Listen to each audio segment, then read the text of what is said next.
On everybody, thank you guys for tuning in to another episode of Tips and Tricks in the Garden. So today I'm gonna talk about pests. We'll show you what we got going on. We'll be doing some harvesting. We'll be staking some tomatoes. So we'll be doing all types of cool things, giving you tips and tricks for your garden. Let's get into it. We have a snake in the garden. I'm not an expert. I don't know if this is a garden snake or a rat snake. I don't know. But I noticed this little guy in here a couple weeks ago, and at one point we had a lot of chipmunks running around, but he's been kind of keeping things balanced around here. We also had some rabbit around here too, so he's been doing a good job at keeping different pests out of here. So I know a lot of people are scared of snakes, but this is an ally in the garden.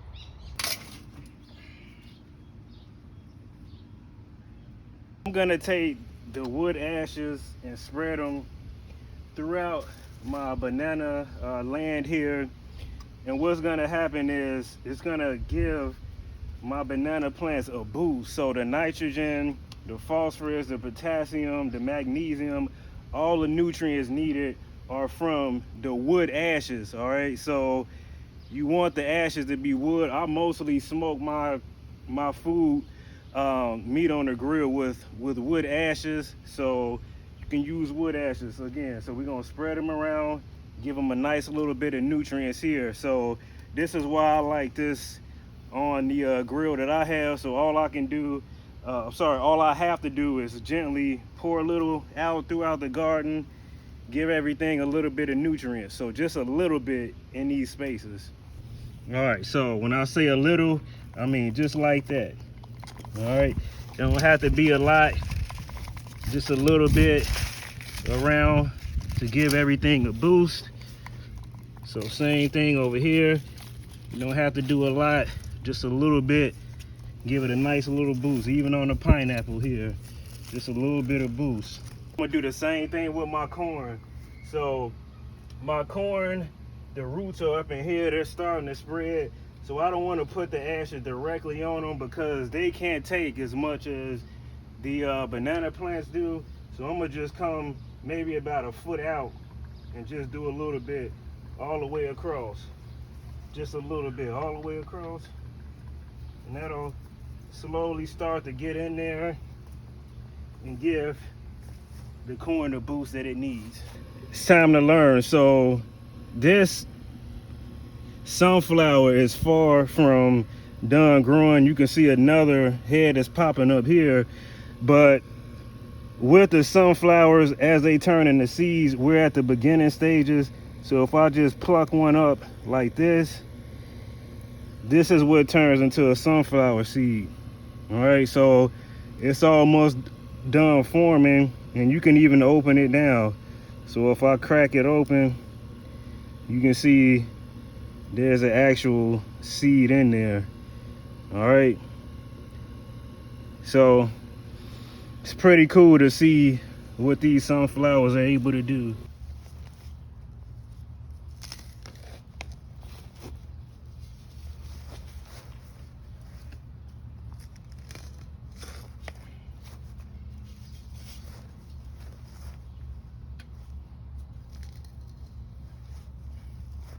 So with these stakes, I'm gonna use these to actually tie the tomatoes onto these fencing posts here.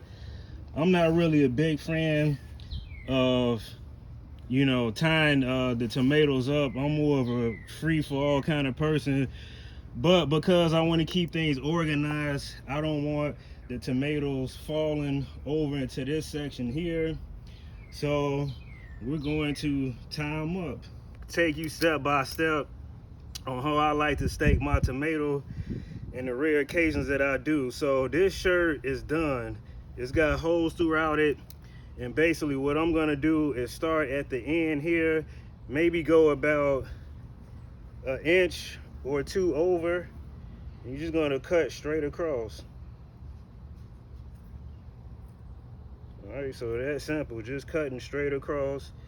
This shirt is actually kind of elastic, so That's going to make it cool and cause for some flexibility, allowing the tomato to have room to grow. I usually use my knife. I don't know where it is. We got to work with what we got. And now you can see we got a hole here. Gonna cut it. Then I'm gonna cut it in half. All right. And so basically, just make sure we're working with the main stem. So the one that's going through the middle that has the most thickness here. Simply gently create a little small loose knot here. So you don't want it to be tight. You want it to be good enough to where the tomato will be able to grow. And again, like I said, in this case, I don't want it falling over that way. So we're gonna have them growing straight up. As this plant grows a little bit bigger, you can put another piece of cloth on there. Next up, we've got cauliflower. Now this is my first year growing successful cauliflower. And what's happening is today, tomorrow, and the next 2 days after are gonna be in the 90s. Some of these days even nearing 100 degrees. So I'm gonna go ahead and harvest these, because if I don't, they're gonna get beat up. So I'm just gonna go ahead and pull up this plant here. You can take a look at that cauliflower head here. Look at that. It looks pretty good. We'll pick up another one here.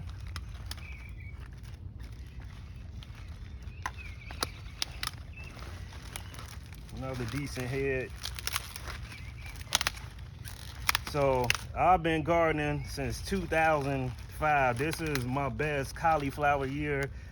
I like eating it a time or two out of the year. I'm not really big on them, but I'm happy that I have some successful cauliflower that's grown. Now, just to the left of the cauliflower, we've got potatoes growing here. And as you can see, flowers are starting to bloom, so that means potatoes are forming there. This section here is moving a little bit quicker. So I would say we've got another couple weeks before we start to harvest the potatoes here. Just below, you can see cabbage. Now, I don't know if you guys remember, but we cut the original head off of these in this section here. You can already see them forming more heads here. So again, don't waste your cabbage plants. You cut that original head off and they're gonna produce more heads. Just across the way here, we've got bell peppers growing here, all along this line here. Everything's doing pretty good. Behind here, we've got some tomato growing just on the side of our little friend over there. So let's go ahead and harvest some cherry tomato. All right, so with the cherry tomato here, just gonna take my pruners, clip there, boom, and they fall down. Grab them. I'm gonna put them on the table here, right next to the cauliflower. Now, the collards in this section here, as you can see, they're starting to get little pests on them. But what happens is when you get a good start and you know your plants are nice and healthy, they mature, I mean, it really doesn't matter. You can let them have their little share like you see here. I mean, that's not gonna really harm anything. So that's why you want to get a nice head start on those collards. That way, if you want to keep a chemical-free garden, you want to get a head start, let things mature. So you can see a little worm on there. And all we're gonna do is just take them off of there. Yep. So that's one of the processes you can do to kind of get those worms off. Like there's another one there. You can spray them off, but I mean, for me, there's so many leaves on them, I'm not even really concerned with them. So again, that's why you want to get a nice head start. But as you can see, we got another section of cabbages to harvest here. We'll probably go ahead and harvest some of these white onion as well, because this section here, I'm gonna put some okra seeds down, because the ones that I've planted, I started from seed, and I knew okra did not like being transplanted and moved around, so I'm gonna direct sow some okra seeds here. And again, one of the main reasons why I like to go ahead and get an early start with my cabbages is because this time of year is when all of the pests are starting to come. So I don't want to be dealing with you know, having to use pesticides and whatnot. But what I have learned is if you plant your cabbages and collards with onion, it keeps the pest pressure down as well. So I would also credit that as well. Typically what I would do, as you guys know, is cut the head off and allow those plants to produce more. But in this case, I'm gonna take these plants off. Again, put those okra seeds in here, let them grow, and I'll be growing more cabbages from the ones that I snipped the heads off. So that'll be good enough for my family to really get enough cabbage for the rest of the year. We don't eat cabbage a lot, so we've got enough for us. So I'm gonna go ahead and get this bad boy here, snip it there.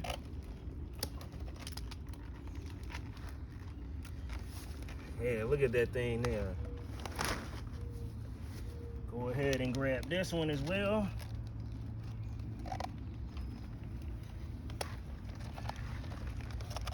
Pretty decent size there. Same thing here.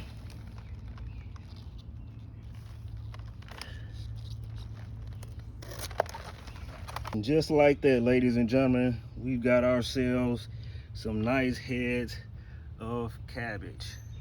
See, we got more pests here.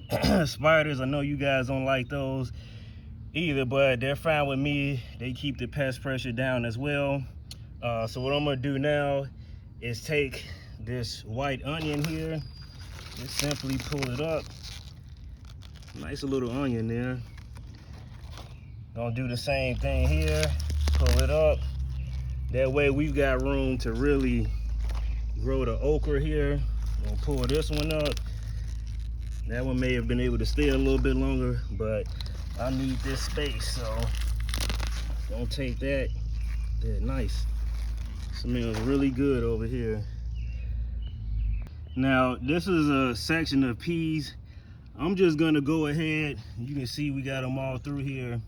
I'm gonna go ahead and just pull all of the plants out here, because after a couple days, they're gonna be beat up. So let's just go ahead and pull them all up. And right next to the peas, you can see we have celery here. So maybe another few months, we'll pick those. Look like there was a pea growing tangled up here. So that's what we got going on in this row here. So I'm looking forward to eating this celery here. And right across from the celery, we have turnips here. I'll go ahead and pull that one out to make room for others to grow. Nice and healthy here. Got another one here I'm gonna take. Look at that. Nice and healthy. And right next to the turnips, we've got more peppers growing here all the way down. Obviously, you know, we keep kale. We've got a nice little head of broccoli growing here. Let that go another day or two. So everything's looking pretty good. Tomatoes next to the kale. You know, again, a lot of you guys seen that you gotta have this super you know, amount of room to really grow everything you need, but that's simply not true. So look at all of this. Swiss chard here. We got Swiss chard across from here. Look at the beauty of those Swiss chard. Just absolutely amazing. You see here, you got beets growing all in here. These are doing pretty well. Probably harvest these in the next day or two. So everything's looking pretty good. Below here, we've got some carrots. I know I wanted to grab some for some soups we'll probably be making. So grab a couple of these babies. And next to the carrots, we've got a watermelon patch growing here. So you can see they're starting to take off here. Across there, you can see we got a jalapeno pepper growing. Get that another couple days, especially as it gets hot. This thing is probably going to be double maybe in the next 3 days. Right next to the jalapeno, we got a nice looking apple growing here. We've got them kind of growing all over this tree here. Right next to the apple tree, we got a peach tree. Got a peach growing here. So I'm just excited to see how everything turns out. We've got cantaloupe growing here. They're finally starting to run, and run means is the plant is starting to vine and get longer. So that's what we mean there. And just below, we've got cucumber growing all along this line here, in between the flowers that you see. So we've got lettuce here. This will probably be the last day of this because that heat is going to make them bolt. And I've got plenty of lettuce seeds, so I'm not really concerned with getting more seeds. So I'm not going to let those go to seed. So we've got squash growing here, more watermelon. So everything's looking good. So in the back, let's walk back here. You can see we've got oregano growing here. Gonna let these grow another couple weeks before I start the harvest. Right next to oregano, we've got chives growing here. We got sage growing there, mint, lemon balm, more kale. And look at this this deal. This thing is like 4 feet high. So I'll probably go ahead and grab that one because I don't really need any more seeds. So let's go ahead and grab that one. Yeah, look how long it is. Next to the dill, we've got more mint growing here. Spearmint, parsley, more broccoli. So we originally chopped the heads off, and you can see after you chop the heads off, like we spoke before, it's going to produce more broccoli. Cauliflower not looking good. We've got the purple cabbages growing here. Be ready to harvest those maybe in a couple weeks. So we'll see how things go with that cabbage. Now this artichoke here, next week I'm gonna go ahead and replant these in a bigger space because these plants get huge. So be out on the look for that in the next couple of weeks. So now as we work our way to the balcony, you can see we have zucchini growing here. You can see the little baby zucchinis. If they get pollinated by a male, then we'll see some zucchini starting to grow. So same thing here, zucchini's growing. Now let's talk about that snake again. Now over here is my strawberry patch. I haven't been able to eat any of the strawberries that have grown in weeks because the chipmunks have come and just ate all of them. Now that's why I'm happy that snakes are in the garden, because they'll kind of keep that count down. I have cages to trap them, but I'm trying to just allow nature to take its course. But if things get too bad, then we'll have to do what we have to do. Perfect example here. This is the cabbage moth. So this is a moth that'll lay eggs on your collards, and then once the little worms start to form from the eggs, they'll eat everything up. So like here, you see the holes. this is what it'll start to look like. So you got to kind of keep an eye on them things because they'll go ahead and destroy everything. So collards here, kale growing here, Swiss chard. Look at the trunk on that thing, it's huge. We've got more turnips growing in here. I must have accidentally dropped those seeds because I didn't plant any there. Green onion growing here. So everything's looking pretty good over here. More Swiss chard. We got the curly parsley here. We've got the red Russian kale starting to grow here. I planted these about a month ago. Kind of moving a little slow, but hey, we don't get as much sunlight in this section, so it is what it is. More lettuce. Zucchini. All right. Even more lettuce. These will be the last few days of these before they start to go to seed. More Swiss chard. Root bar. Excited about this. Beets growing here. So let's work our way over to the corn. Now in between every corn plant that you see, we got zucchini growing. So you can see it's corn, and you come back, zucchini, corn, zucchini. So that's how we have this set up over here. Next to the corn, we got our bananas. I really need to feed them. They're growing really good. Trunk is looking good there. So we're just, hoping and praying that these plants will start to flower. So we've got a mamey tree growing here. Hopefully we'll get some fruit in the next few years.